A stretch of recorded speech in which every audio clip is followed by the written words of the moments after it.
How's it going on, everybody? Welcome to episode 132 of the Shula Bowl podcast. I am Jay Gibson, and let me tell you, the college football season is flying by. We only have so many more regular season games to go for both the FIU Panthers and Florida Atlantic Owls, as both teams are fighting to stay alive for a chance at a bowl game. The Panthers are one win away, but will be taking on the number one seed in Conference USA, the Jacksonville State Gamecocks. Meanwhile, the Florida Atlantic Owls already have 6 losses, so they need to win out, and their next game is against one of the top teams in Group of 5, Group of 6, the UConn Huskies. So a lot of drama for both teams as the season starts to wind down. Let's start with Kevin Fielder, see what's going on in Boca Raton as the Owls get ready to take on the Huskies.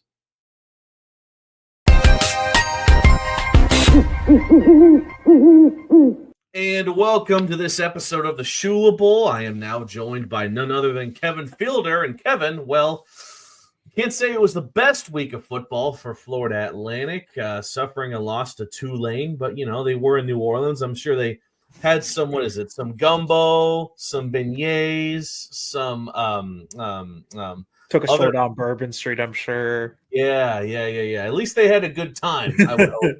Before unfortunately suffering a 35-24 loss, which puts FAU into a pretty tricky situation. They've already hit their 6th loss of the season. One more, and they're donezo for the season as far as getting into a bowl game. And now here comes the feisty UConn Huskies. So, Kevin, just talking a bit about how we sort of got here to the point where, I mean, you already have your 6th loss of the season. Did you expect it to be this early/late? Part of me, I think early on, before the season started, I didn't think it'd be this early. I thought they'd have these last 2 games to have to split them. You win one, you're in. You know, you lose both, you're not in. But I didn't get the sense that we'd be here. And then once you lose to Maryland, once you lose to FIU, once you lose those games, I think that mindset, the trajectory changes. And to me, I think that is when the trajectory changed. And I think I was on an episode earlier on after that game where I kind of said, hey, I think the fight towards bowl eligibility is going to come down to the end. It's going to come down to the wire. It's going to come down to these last 3 games, now 2 games, and they're going to have to make some wins happen. And certainly would have liked to have a little bit more cushion. You would have liked to have to steal or be able to steal one of those games against USF, Memphis, Navy, or Tulane. Unfortunately, you lose all 4 of them. And because you lost all 4 of them, this last one becomes, or these last 2 games, the last one in conference against ECU, they become the most important games on your schedule. You want to make a bowl game? Man, good luck. Backs against the wall. You got 2 good football teams left. It ain't going to be easy. I'll be as honest and brutal and truthful as it can possibly get. It ain't going to be easy. You didn't leave yourself much cushion, and now you got to play perfect football in these last 2 games to make it there. But it feels like FAU is right there, and I think that's the most frustrating part. It always feels like they're right there. And then when it matters, they just kind of struggle. They can't put away those wins, and it's year 1 of the program, so it's going to be like that. I think it's fine that it's going to be like that. I think FIU, to some degree, has seen a very similar thing happen where you feel like they're making the right steps towards progress, but then you see those ugly moments. And those ugly moments are not ugly moments in the sense that they're a bad team. It's ugly moments in the sense that it's a team trying to find itself. And it's so frustrating. And, you know, I think for a fan base that expected to make a bowl game and a coaching staff that probably expected to make a bowl game, you didn't leave yourself much cushion. And that's a bad situation for any team, any coaching staff, anyone involved in the process, because these last 2 games, man, they're now the most important games on your schedule. They most certainly are. And you mentioned you're taking on a UConn team that basically deserves to be in the ACC at this rate for how well they've done this season. And then you take on one of the most slept on teams in Group of 5, Group of 6 that has a road to the college football playoff with how well they've been playing, being East Carolina. Although, of course, the Americans kind of a war zone right now as far as figuring out if it's possible. You have James Madison sort of in the corner in the Sun Belt, seeing the American just go off on each other, that they just might slide in and claim that final CFP spot. So let's get into this game against Tulane. Now, Veldkamp, after having a near flawless game against Tulsa, unfortunately found the wrong end of the stat line here, throwing for more picks than touchdowns. That's never a good sign, regardless of what level of football, for your QB to have more interceptions than touchdowns. But really, how did Tulane's defense get to Veldkamp this much, to the point where he was just giving opportunities to the Green Wave? Yeah. Like Christmas came early. Yeah, he's hurt. He's definitely banged up. And after the game, Joe Kitley mentioned that it's going to just be a thing they have to deal with. It's not a thing that will keep him out of games, but you can tell he's banged up. You can tell he's not playing at 100%. He's got an issue with his shoulder, and you can see that he can't quite drive the ball the way he used to beginning of the year. And when you have a shoulder injury, that's kind of the tell sign that's affecting you to some degree. And I think that's kind of the biggest thing right now, is that to some degree, FAU doesn't want to be in a position where they have to throw the ball damn near 60 times against Tulane. But because of the way the first half went, because of the way the game went, they put themselves in the situation. When you play an air raid brand of offense, when you try and throw the ball around the yard, you try and get aggressive, that aggressiveness is going to come back to bite you if you throw the ball 60 times in the game. And I mean, no better example than 3 interceptions against them. And I don't think Caden Veldkamp, played poorly, but I think he was clearly banged up, and that impacted him. And when your quarterback is banged up, FAU had a very similar situation a few years ago under Willie Taggart, and Kosi Perry, their starting quarterback at the time, had a pretty major wrist injury or hand injury. I don't quite remember if it was wrist or thumb, but when we were talking to Willie Taggart at the time, he had sort of said, this is just something that we're going to have to adjust to. It's going to be the reality of what we have the rest of the year.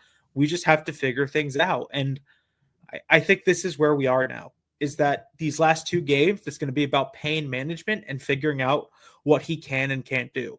And the hope is it's not a thing that impacts him and keeps him out for a game the rest of the year. Yeah. But it's going to just be a thing that exists. And that's not an excuse for the 3 interceptions. I never use injuries as an excuse, but you can tell that's impacting the way he's playing. And I think it's something to keep an eye on, as sort of in the back of your mind, understanding that that's a reality of the situation.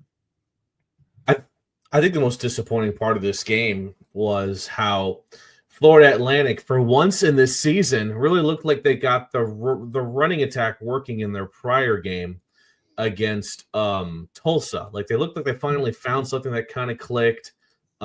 Shields had over 100 yards. It felt like that was going in the right direction, and then they turn around and pretty much lay an egg. Less than triple-digit rushing yards. You do get 1 score from Shields in there. Sands had what I can only describe as a mediocre game. Talk a bit about, were you let down by how the running attack looked in this game? It may have been one of the most, may have been a key factor into a way that the Owls could have actually won this game. I think maybe we talked about it last episode, was if the rushing attack can keep it going, when they certainly did not. Yeah, I mean, that's a concern, and it's been a concern all year.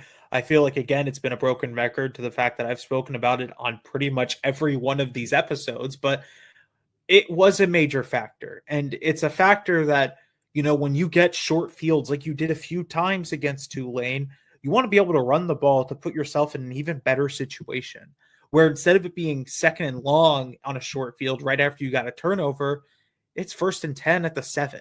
It's 1st and 10 in the perfect opportunity to score. And FAU wasn't able to do that consistently. Their 2 longest runs of the night were 12 yards and 11 yards. Look, man, it's hard to win like that, especially when you look at the other side at Tulane, where they had 3 players rush for larger rushing totals in terms of their longest runs. They had a 26-yard run, a 15-yard run, and a 14-yard run. FAU, on the other hand, had nothing going on the ground.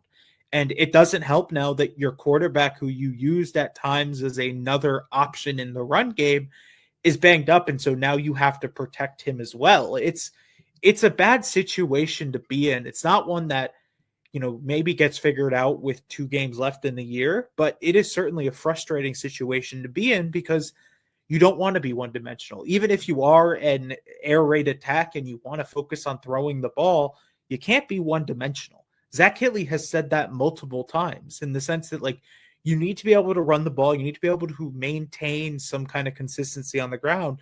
And if you can't do that, life is a lot harder for your football team. And it was a lot harder on Saturday because they didn't have any of that success on the ground.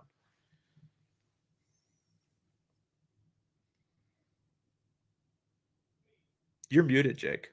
I had to mute myself because I was in disbelief that there was an additional fumble, I believe, by Messer. So that's 4 total turnovers in that game, if I'm not mistaken, by the Owls. Maybe more. Maybe I didn't catch another. But really rough game on that end. Now to flip it over now. Tulane kind of did whatever they wanted to on offense. Let's keep it real.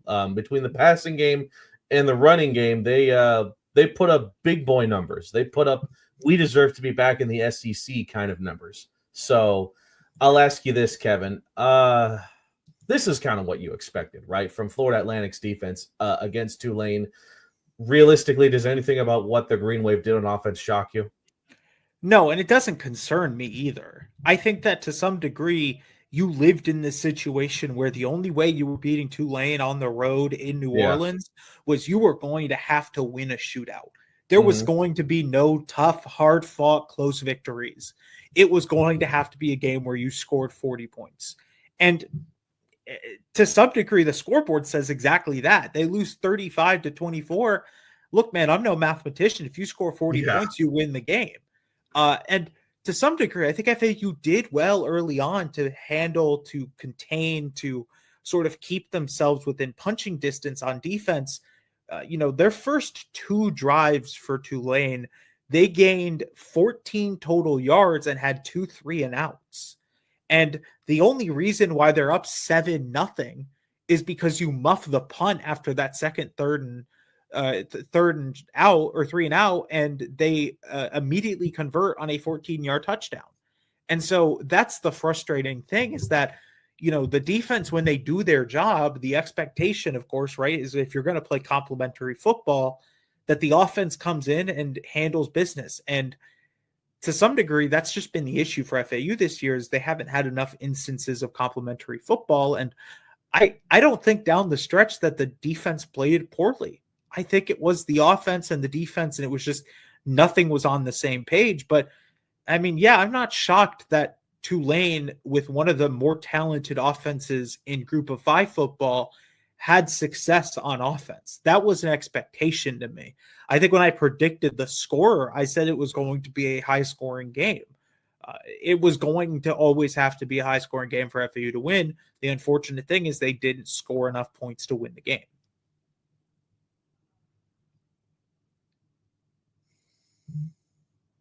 I guess looking back in hindsight now, to drop 24 points against a team that's as well built as Tulane is not too bad of a thing to do. It's just the problem is you give up 35 in the process, and that's a big no bueno. So overall, what would you say is the biggest positive takeaway that you can get from this game for Florida Atlantic? Considering the circumstances, they were in the Nolans. They were taking on a team that's still in CFP talks in Tulane, and what they could maybe use for their next 2 matchups, which I want to say they're both at home in Boca. I can't remember if East Carolina is at home or not, but I know UConn is for sure. Yeah, the biggest thing, also ECU is at home, but the biggest thing is home for FAU, excuse me. Yeah. The biggest thing was it was a close game. It was a close game. They were down 12 points in the second half, and you thought that you had a chance of winning the game. And I think that's the most encouraging thing, is that in most of these games against the quote-unquote big teams in the American Conference, which, of course, I'm considering that to be the 4 teams that they've already played this year, Tulane, Navy, USF, and Memphis, FAU has kept it close against almost all of them. It was kind of the UCF one that got, or USF one. UCF, both fan bases will hate me for doing that, but USF. The fact that the USF game was close down the stretch is or was not close down the stretch is like the only one that really wasn't. The other three, they were well within sort of punching distance, fighting distance, striking distance of making a comeback. And maybe that's the most encouraging thing when you look at year one of this Kitley rebuild, is sort of looking towards the future. Is it's not like you lost those games by 30, 35 points. You got embarrassed on all of them, and you didn't even look like you belonged on the same field. You looked like you belonged on the same field. You just couldn't find ways to win. The good news is, well, the only way to go is to win, right? There, you can't double lose a game. You can't get credited for two losses in a game. So Yeah. I think the most encouraging thing is when you look at these last two games on the schedule against a really good UConn team who's playing really good football down the stretch and has some really talented players on offense, and an ECU team, which you mentioned, probably is not a real contender for the college football playoff. They're in that kind of secondary peripheral view of it, but they're one of the better teams in the American Athletic Conference. And FAU has remained competitive in all of those games. And so maybe the dice roll in these last two games go a little bit differently and FAU finds a way to pull them out. But I think regardless, the encouraging sign has to be that up until this point, those four games, FAU has kept it close and they didn't look like they didn't belong on the field. Mm-hmm. And even if the scoreboard is a 9-point game and I kind of feel, or 11-point game, and I kind of feel a little bit different about how FAU had played on Saturday, they didn't get embarrassed. They didn't get run off the field. I didn't sit there go, man, they got outclassed, out physical. They got dominated. They don't belong in the conference. You just didn't win. You played a very good Tulane team. You just didn't win. I think that's the most encouraging thing, is that they've looked like they belong. They just need to find a way to put it all together, which hopefully in these last two games they find a way to. They end the season off on the right note, and they get head into a December bowl game, which, maybe is not the most glorious bowl game of all time, but it is encouraging for year one of a rebuild to win the last two games of the year and get into a bowl game, which you have a chance of winning. Mm-hmm. Well, that takes us to their opponent this week. It's UConn. Now, well, we know a thing or two about UConn. From Kevin Barral's perspective, he knows how much of a troublemaker this Husky team is. I mean, they're good enough to not just go toe-to-toe with teams in the ACC. They're good enough to outright beat them. They did against Boston College. They did against Duke. They almost did it against Syracuse. So overall, what's your general synopsis on UConn? I consider them, and I want to hear if you agree, I consider them, I guess they're technically a group of 5, group of 6 team, but I consider them closer to a power conference team than group of 5. I think they're closer to a group of 5 team, truthfully. But regardless, this is a good team. But they're also a weird team because you mentioned that they beat Duke, they beat Boston College, and they almost beat Syracuse. But then they lose to Delaware in year one of their FBS journey. They lose to Rice, who is, as FAU saw, not a very consistent football team. And they had a really close win against Air Force this past weekend, right? So they're not perfect. They're not some juggernaut that is unstoppable. But these last 3 games, they found ways to win. They're incredibly talented on offense. Mm-hmm. That's the biggest thing, is this might be one of the best offenses in group of 5, group of 6, whatever football you want to call it, between their quarterback, Joe Fagano, who is on an insane run. He has 25 touchdowns to 1 interception, almost 3,000 yards passing. They have a running back in Cam Edwards, who is a solid player who puts together good production. And then the man who makes all of this work is wide receiver Skylar Bell, who's up to 1,100 yards, 13 touchdowns this year. He's going to be an NFL player next year. He's going to be playing on Sundays next year and having a big role on Sundays next year. So in terms of offenses, this is going to be one of the toughest offenses that FAU has to face. I might say, for my money, the most talented offense that FAU is going to have to face this year, because we're talking about a potential NFL running back, I am going to say it, NFL wide receiver, and a quarterback who is putting it all together and playing a really solid year in his final year of college football. It's not going to be an easy game for FAU's defense. The good news on the other side of things, UConn's defense, one of the worst at stopping the run. And so if you're looking for anything that sort of gives you encouragement that this could go FAU's way, it's the fact that their defense couldn't stop a running game if you and I were out there.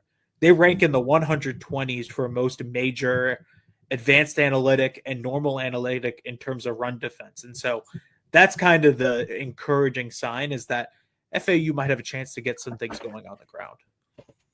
What's the scariest aspect of this offense? And I'll give you a few options. The fact that Fagnano is about to hit 3,000 yards casually. The fact that they have both 1,000-yard runner in Cam Edwards and over 1,000-yard receiver in Skylar Bell.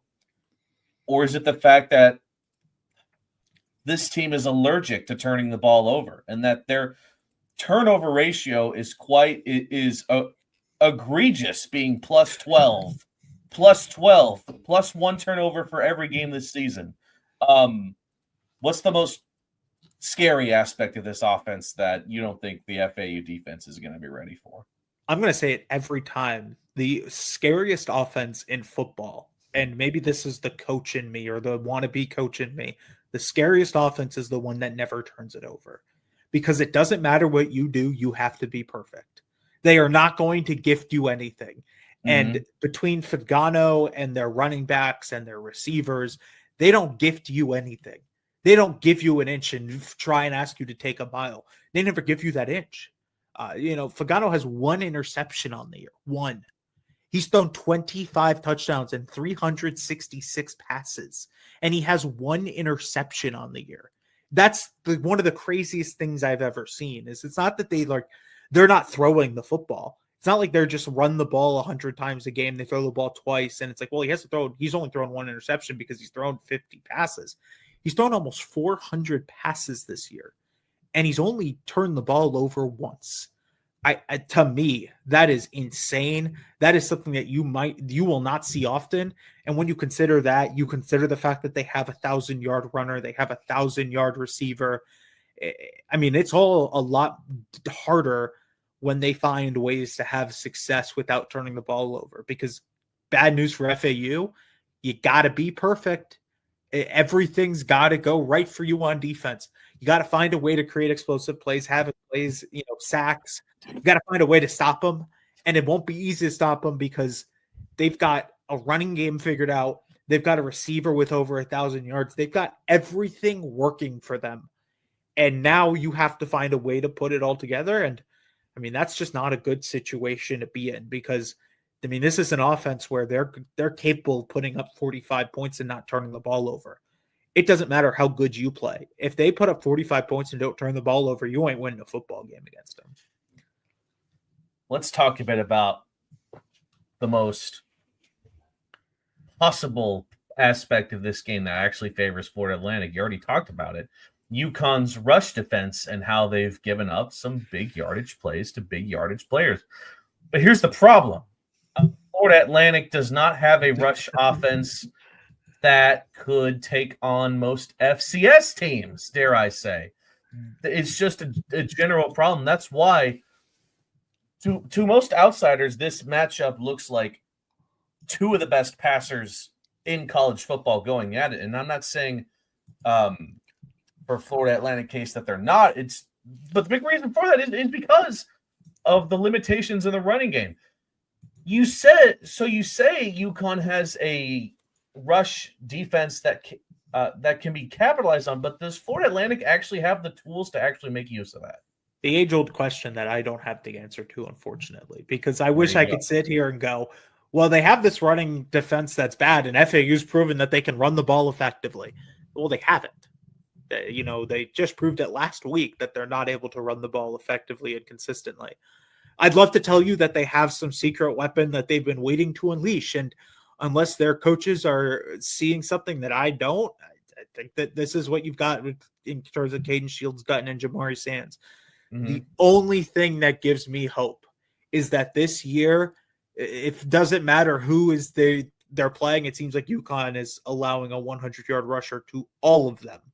I know Duke had a 100-yard rusher. I know that Boston College had a 100-yard rusher against them. I know that Rice ran the ball against them successfully. They are near the bottom in most major run defense statistics. And so maybe it doesn't matter. Maybe it doesn't matter that FAU doesn't have a good run game. Maybe all that matters is they haven't had to play a defense quite like UConn in terms of stopping the run.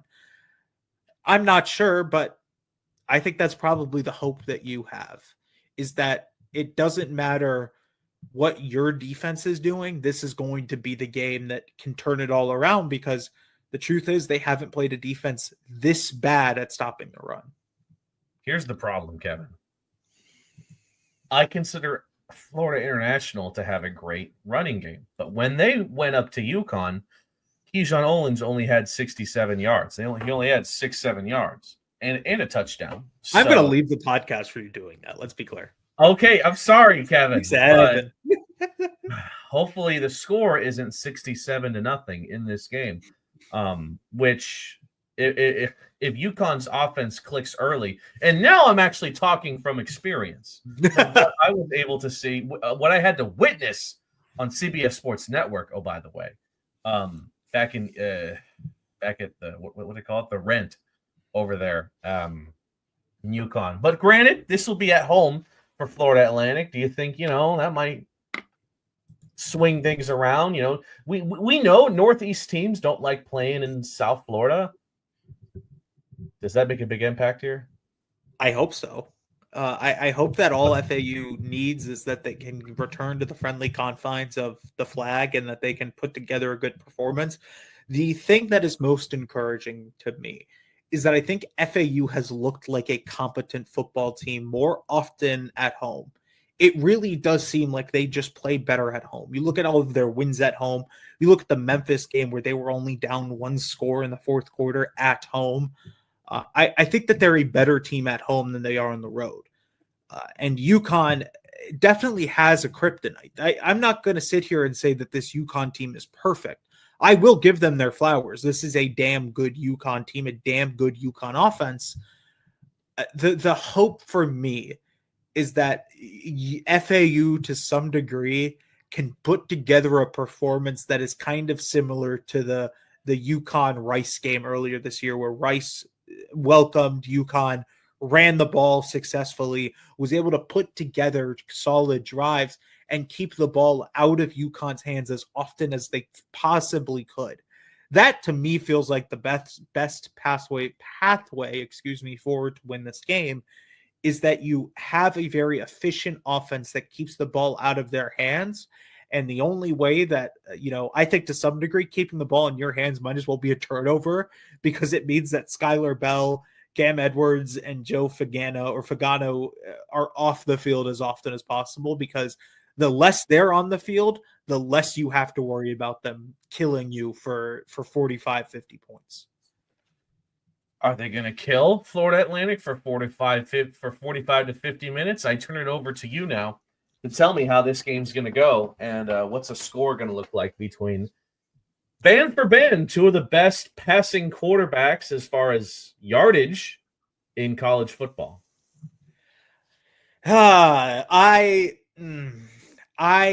sit here and I really want to say that FAU wins this game, because it would be awesome to see FAU get a marquee win under head coach Zach Kitley, which they haven't had yet this year. But this is a damn good UConn team. This is a dang good UConn offense. This is a UConn offense that is going to put up points, and this is a UConn offense that is going to give FAU problems in every single phase of offensive football, in terms of blocking, in terms of running the ball, in terms of passing the ball. I don't know if FAU has an answer, because FAU hasn't had to play a team with a potential day 2 pick at wide receiver and a running back who is putting together good performances and a quarterback who doesn't turn the ball over. FAU hasn't had to play an offense like this. FAU hasn't had to play an offense that has those pieces around an offense that stays on schedule and doesn't turn the ball over. I think, unfortunately, FAU loses this game and their bowl eligibility hopes end before the end of the year. I think that's unfortunate, but I don't think that's the end of the world. But unfortunately, I think this is a UConn team that is playing their best football down the stretch. And anytime a team is playing their best football down the stretch, I'm a little worried about them. Give me UConn winning this game by 9 points. It's going to be a high-scoring one. Give me 39-30 UConn. So that's technically not a one-score loss, though, which is, I mean, not great. Or maybe the FAU faithful are getting tired of one-score losses, though. I mean, I would love one-score losses because that means you know how to keep games close. I would love for those to be one-score wins, but I'm never going to say no to a one-score loss in year one of a rebuild. The hope, of course, though, is that is not just a thing that keeps happening under Zach Hitley and that they're the king of almost. Because when you're the king of almost, you're the king of nothing. That's Nebraska. Shout out Nebraska. Kevin Barral was telling me this. What would be the average Florida Atlantic's gut reaction if it's announced that one of the teams in the Boca Raton Bowl is the blue and gold?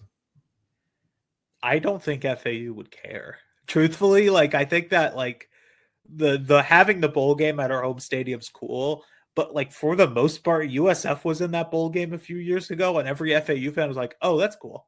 Anyways, the truth is, I think FAU is at the point where the focus is on them making a bowl game and not what bowl game FIU gets. And so I think if it was announced, good for FIU. I hope they travel for that game because I mean, it'd be cool to see FIU fans travel for a game and, in a close vicinity, but I don't think FAU fans would lose their mind over that being a game where, FIU is playing at their home stadium. I think they would be mad for all of 5 minutes and go, okay, whatever.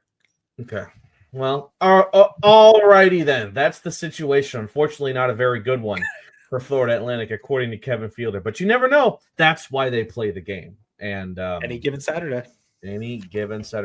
Speaking of FIU, let's now turn over to Kevin Barral and see how he's feeling after a team that they beat. I don't think anyone really likes being Liberty University. I think even Florida Atlantic fans might take one look at Liberty and be like, no, not for me. So, well, we had to play them in basketball, so yes, we are no strangers to Liberty. Anyway, let's see what Kevin Barral has to say about FIU's win over Liberty and their upcoming matchup against the top seed in Conference USA, Jacksonville State.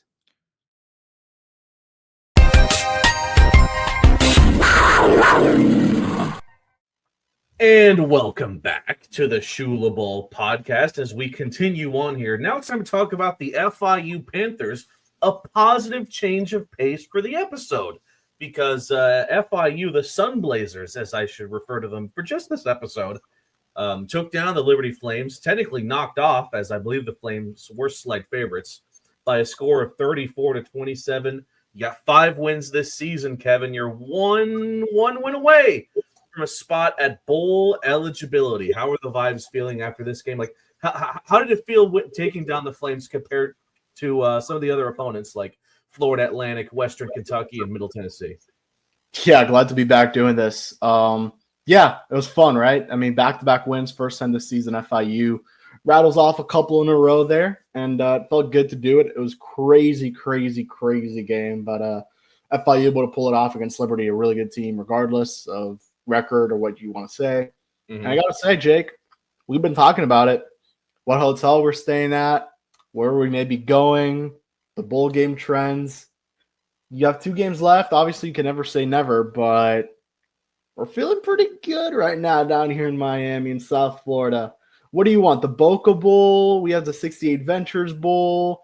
Who knows? Hawaii Bowl. Wherever the Bahamas Bowl is. Cure Bowl.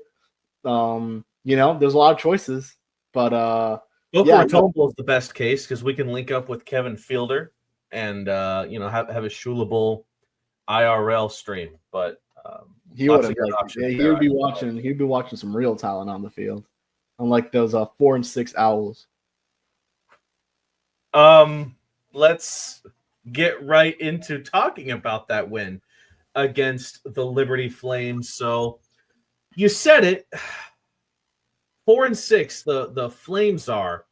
Just for a quick diagnosis here, based on what you actually saw from them, are they really like what head coach Willie Simmons said, where they are better than what their record tells you are? But after a performance like that, where especially in the second half, FIU could defense sort of shut down the Flames for the most part, are they truly a 4-6 team that FIU deserve to beat? Yeah. I think Liberty's is a lot better than their record would indicate. Their quarterback, I think it's really been coming down to the quarterback play. Bosco went 17 for 31, 218 yards, 1 TD, two interceptions. Their running back, Dickens, another 100-yard game for him. He was really good. They got to their guy, Dante Lee Jr., 5 receptions, 79 yards, 1 TD. I think they've just been hammered by injuries on the defensive side of things. Carter Joseph is out for the season. They have a couple other guys dealing with injuries there. But regardless, I think it's just been a very inconsistent product. And it's been really you don't have Quentin Cooley anymore. You don't have Caden Salter anymore. 2 years ago, you don't have CJ Daniels anymore, who's out in Miami. So you look at it, and I think there's ways to go with that team, but it definitely better than expected. And FIU gave it all they had. I mean, they were taken to overtime because FIU had that one in the books until they decided to go for it on 4th and 1 instead of punting it away to deep in the Liberty territory, or Liberty territory. So, do you like the call? Obviously they won, so who cares? But obviously it wasn't the right call at the moment. As much as now the explanation that Willie said is very valid. You got to trust your guys in that situation to go out there and get it. You have one of the best running backs in the country. Let's go and see what happens. But obviously not the case. Didn't work out. Liberty's defense, who you could have taken advantage of in that case, who struggled to stop the run. Fortunately, it didn't work. I think the whole world knew what they were going to do too in that play. So, yeah, no, don't agree with the call. But at the end of the day, they won. So who cares? Who cares? Well, I feel like these things are pretty important to note in case they rear their ugly heads back and you're forced in a similar situation. Who knows what could happen against an equally great team that FIU is going to face against Jacksonville State. Now, I got to ask you a deep moving question here. Is the lights era at FIU officially over from this point forward? Is it the Joe Pazanski show the rest of the way, including if FIU gets their 6th win to whatever bowl game they make it out to? Yeah, no, you got to go with Joe the rest of the way through. It's tough to go back and divert to what wasn't working compared to what is working and has been working. And it's not like Keelan didn't work. I think if you would have had a couple more years of eligibility, you could have given him some time. But in this year, where Conference USA was as wide open as ever, and you need to win games, Keelan unfortunately just couldn't step up to the plate as much as you needed to. There was a lot of inconsistencies. I don't really think the offense really catered towards him or towards his abilities. What we saw last season, I hope it's not an anomaly, but you also had you had an All-American wide receiver, an All-Conference wide receiver, wide out. You had a guy who was in you had Josiah Meehan, who was a solid player. You had a decent tight end play. You had 3 pretty decent running backs, an offensive line who did not allow the least amount of sacks in CUSA. Just tough things. You had to get adjusted to a new receiving core that really isn't as good as the last one. Clearly, Willie made it very obvious that Keyshawn Owens is the best player on the team, and they're going to make sure that they use him a lot, and they did, and they still are. But Joe Pazanski clearly is the better passer. I feel like a veteran guy who's been around college football and started a lot of games, like Joe. Not that Q1 hasn't. Yeah, I don't know. I just think the offense was more catered towards a Joe Pazanski who could really run through the progressions a little bit more than Q1. I think Q1 enters the portal, if I had to guess. I don't know if it'll be before the bowl game, if it'll be after the bowl game. But yeah, I think Q1's days. I think he wants to take his last snap at FIU, unfortunately, and it's tough because he got FIU on the map to a certain degree. He was a really fun player to watch, really good with the media. I just think the pressure got to him a little bit too much this past season and couldn't get it going. And not his fault, but it's you can blame a lot of people, him included. Decision making wasn't great. Something we would have liked to see a big step in this season, especially now as a junior, third-year starter. Mm-hmm. Not the case. He has a couple other options where he could go. I will always float the idea that he could go back to his old offensive coordinator, David Yost, at New Mexico State, which would be very interesting. Because on top of that, they play FIU, or he goes to a power conference team, sits behind a year. He has a redshirt year. He can use it still. Learn from a veteran quarterback, learn from a veteran coach at the power conference level, and start the next year at that team or work or try to win a job. some tough decisions to be made there for Lights. But regardless, the moral of the story moving forward for FIU will be that Pizanski will be your guy for the remainder of the season. Now, I don't think we need to harp on too much about how great Pizanski has been passing, but I think an underrated aspect of Joe's game has been ability to exit out of the pocket and make plays with his legs when he has to. We all saw that one touchdown he scored, barreling past defenders into the end zone. What have been your thoughts on how Pizanski has been able to make plays happen on the ground? I felt like that was an aspect that maybe you could say Jenkins was still better than Pizanski, but it feels like that's not becoming the case anymore either. Yeah, I think with Pizanski, clearly he's not known for his legs. Let's be totally honest. Kewan is by far the better runner. He is the more versatile quarterback. Joe Pizanski just has a set of plays where it's very obvious. Like, if it's a fake, he's going to run. And he did it at Middle Tennessee. He did it for a couple games. He did it for the for this last one against Liberty. He moved when he had to. But no, there's no question about it. Kewan Jenkins is by far the better runner. That isn't even up for discussion. And probably every single quarterback on that team is better runner than Joe Pizanski. Now, it doesn't need to say that Joe can't make something happen now, which I think has been one of the bigger surprises. But no, Kewan is the better runner. Clayton Dees is the better runner. Zachary Waters is the better runner. Christian Langford is the better runner. And even the quarterbacks that are coming are better runners than Joe. I think Joe's just a smarter runner, if that makes sense. He knows when to go out of bounds, knows when to extend the play, but there's much better runners than Joe. Now, doesn't change the fact that he got a little bit faster. It doesn't. You listed off all the other quarterbacks FIU has in store. If this is going to be it for Jenkins, then who do you think should be the backup moving forward then? Jenkins.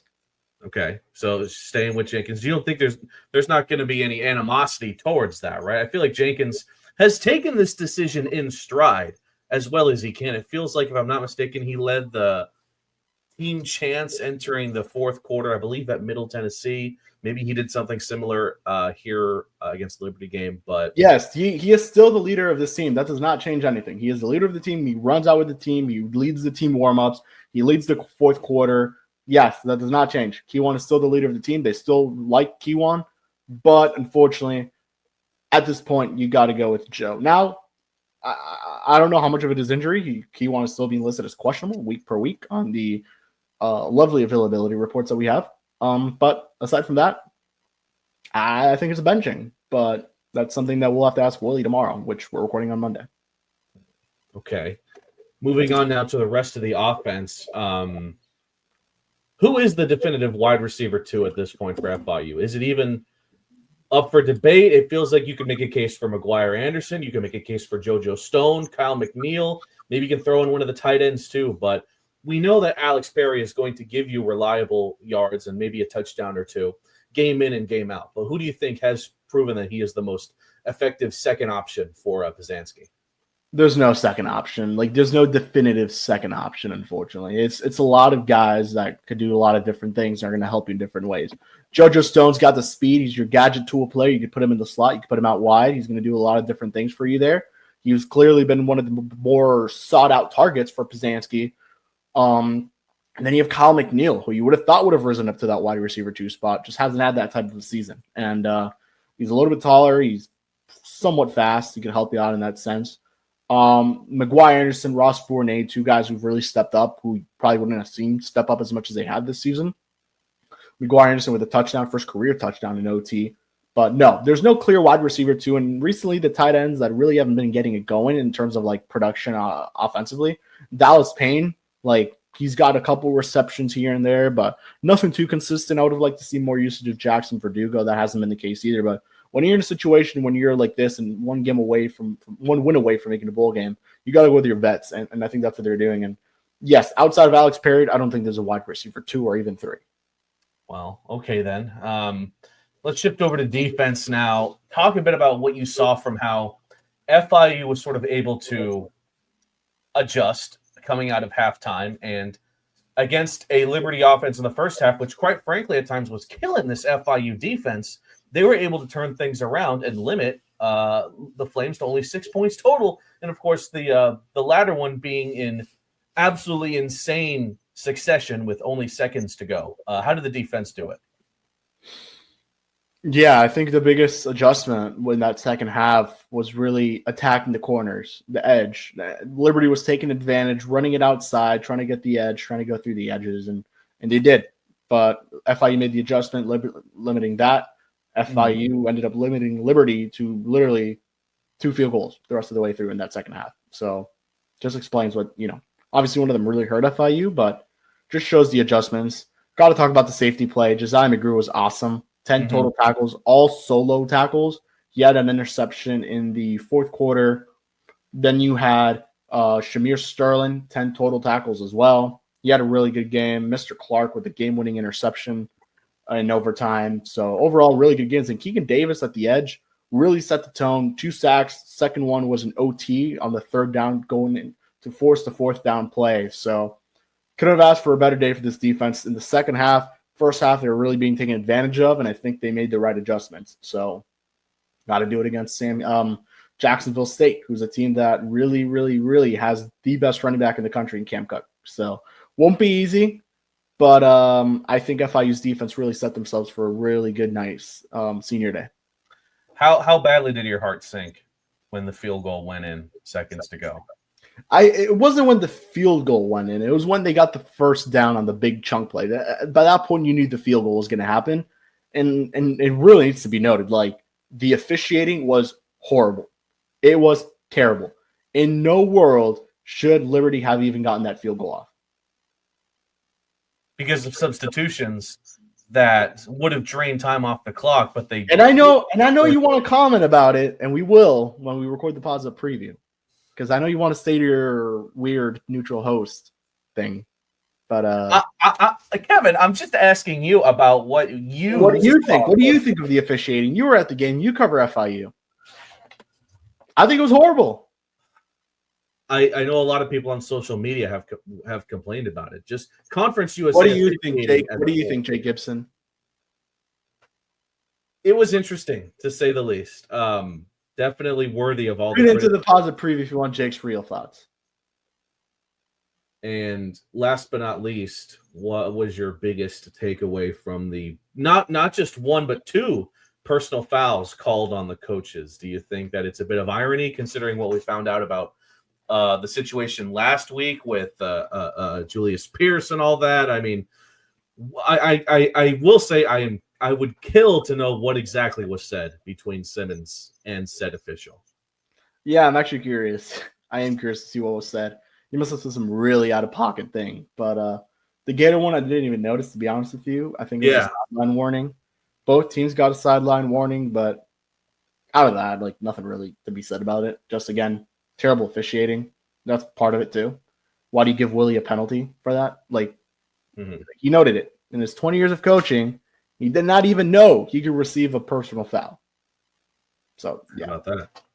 All right, let's transition now to the Gamecocks. And Kevin, your shirt's a little bit ironic. Maybe you intended to wear that for this reason. We're talking about Jacksonville State. They're in Alabama. I get it, but still, I just couldn't help but notice the Jacksonville being represented on your shirt. But this Gamecock team, how ready were you to write them off at the start of the season when they were losing left and right to teams like UCF, Georgia Southern, and Southern Miss, and then to turn around and win 5 straight, all in some of their best wins in relatively dominant fashion? The one to Delaware comes to mind, and Kennesaw State to an extent, multi-score lead. Now they're coming into this FIU game red hot, but FIU knows a thing or two about taking on red hot teams and still doing well against them. So what are your thoughts on the season so far for the Gamecocks? Yeah, they're good. I mean, Cam Cook is the guy. Like, there's no other way to say it. Leads the country in rushing yards. Jacksonville State has the best rushing offense in the conference. I mean, if I look at NCAA stats for football, Jacksonville State probably ranks at the top of the country in rush offense. So I can look at this up real quick. Rushing offense. Jacksonville State has the 5th best rushing offense in the NCAA. So just shows you where they're at. And yeah, there's really nothing else to talk about that team. Like, they've got Gavin Wimsatt. They've got their backup quarterback, who I'm now blanking on the name. So just shows you that you don't really like their defense is solid, but Cam Cook is the story of that team. Mm-hmm. I'm glad you brought that up because I think the guy you're thinking of is Caden Creel, who has been the leading passer for FIU since the Southern Miss game. So 6 straight games of work, he's led the team in passing. I feel like the offense is so well built that you could put Kevin Barral at starting quarterback for Jacksonville State, and the offense can still find ways to score. That's how efficient that offense is structured. Take away Cam Cook, and what's the most egregious part of the offense that you think can give FIU the most trouble, even without factoring in a game breaker like Cam Cook? Yeah, I mean, I think it starts with on offense. I mean, it's their pass game. They have the worst passing offense in Conference USA, so it goes to show you what their quarterback situation looks like and how much they rely on the run. They only average 157 yards per game. Mm-hmm. And then on the rushing side, they literally average 260.1 yards per game. So just shows you how much they rely on the run and how much they are running the ball to begin with. So Caden Creel, their quarterback, he's 6 foot quarterback, 200 pounds, redshirt sophomore, was with the team last year, didn't play. He redshirted. So he gets he's going to be around for a bit, and assuming he doesn't hit the portal, but they've got someone there for a bit, and he'll be someone to definitely keep an eye out on. But looking at Cam Cook, like, I just want to keep talking about this guy and like show you just how much they use the run. So you look at the stats, he has 226 carries this season, which if I had to guess, that definitely leads NCAA, and it's definitely up there if I had to find it. So he's definitely one of the most used players in the not just in the conference, but in NCAA. So I'm trying to find the stat right now. Rushing attempts. So he is currently number 3 in the country in rushing attempts, 226. 2 guys are tied for first. So he's technically second in the country. So just shows you how much they use him. Like, for example, Keyshawn Owens is 19th, and he's only at 169, and he is second in the conference in rushing yards, if that still stands. Yes, he is. So it just shows you how much they rely on Cook. If you neutralize Cook, you're going to have a really good opportunity to win the game. So that's kind of how I see it. How ready do you genuinely think this FIU defense is for what Cam Cook is going to bring to the table based on some of the running backs that they faced this season that they have and have not been able to maintain? Yeah, I do think, having to face your own and Keyshawn is certainly a help. Having to face Evan Dickens is certainly a help. So now you got to go up against another really tough guy, and they faced the 2 Penn State guys, Allen and Singleton, who are really good running backs. So yeah, no, I think they're pretty ready. I don't know how much of it's just me riding the highs of a win like that, but yeah, no, I mean, really good opportunity on Saturday and Cam Cook. You look at his last 2 games. I mean, Kennesaw State, he really had a good game, but Middle Tennessee, oh my God, dude, this guy's insane. He's only had 2 games this season with under 100 yards rushing. The last 3 games, he has 103 against Middle Tennessee. He had 122 rushing yards, which was tied for the least amount of usage this season. Then he had 132 rushing yards against Kennesaw State. FIU's rush defense currently ranks, their rush defense ranks 4th in Conference USA. They only allow 146.8 rushing yards per game, which is still a lot, by the way, but Conference USA standards. So, yes, I think FIU needs to neutralize Cook, and even if you force the pass, I think FIU's secondary has really stepped up recently and done a pretty good job, but they're still giving up a lot of chunk plays and a lot of yardage. Last week was the first time where a lot of explosives were not given up. They limited the explosives, so that was huge. Let's flip it around now. Talk a bit about their defense. It's ironic that they have a rushing attack as good as their own, and they know a thing or two about denying rushing yards from opposing teams.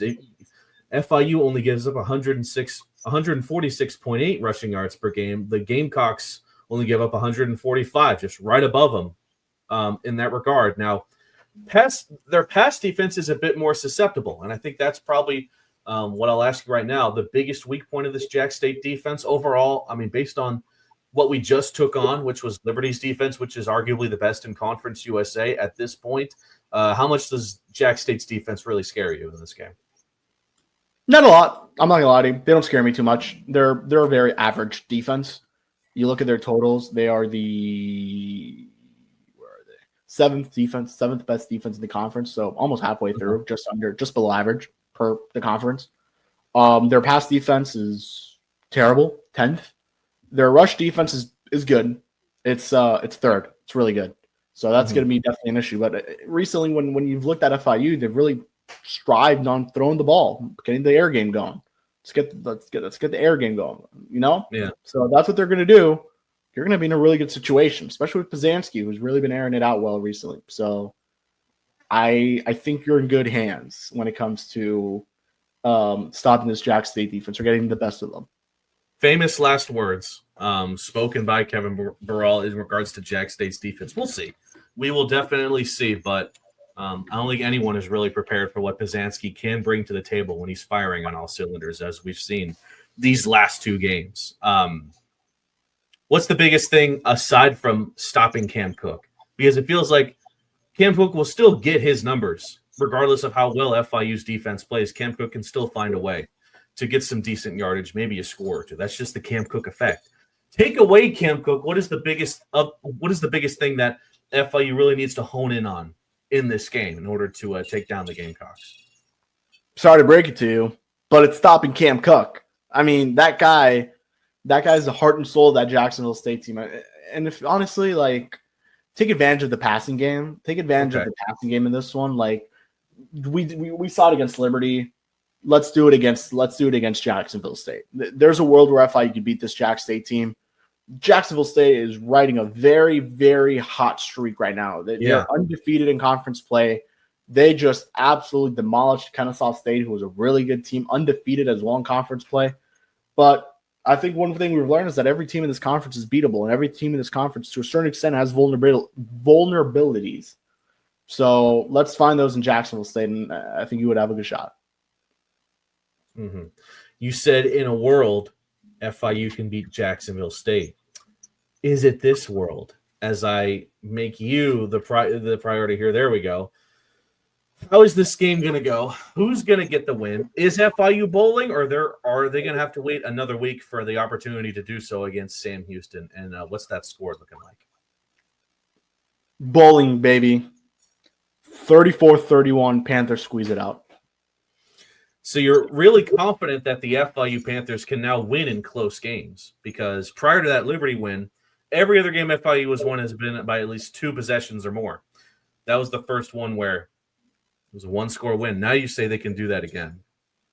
Yeah. It's the Joe P show, baby. Joe Shiesty. That now presents an interesting question. If they get to that 6th win, beat Jacksonville State, what Joe Pazanski will start the game for Sam Houston? You still want everyone in there? Oh yeah, I mean you have an opportunity. Honestly, that's a good question. I don't know what would happen. I don't think Q1's done. I don't think he's playing another game unless they really believe that. You know what? Let's see what we got this last one. There, it's bad Sam Houston team. Maybe we could help him build up his stock a little bit, but I think you just got to run everyone out there. I mean, you could play for 7th win, secure the over 500 season. Okay, well, or give Christian Langford a shot. Maybe it depends. Maybe you keep your starters and FIU builds up a big lead against Sam Houston because they are Sam Houston, and then you just throw in whoever you want and see what goes on here. Alrighty, Kevin, a very confident Kevin Burrell as FIU gets ready for arguably their toughest task since going up to Bowling Green and taking down Western Kentucky.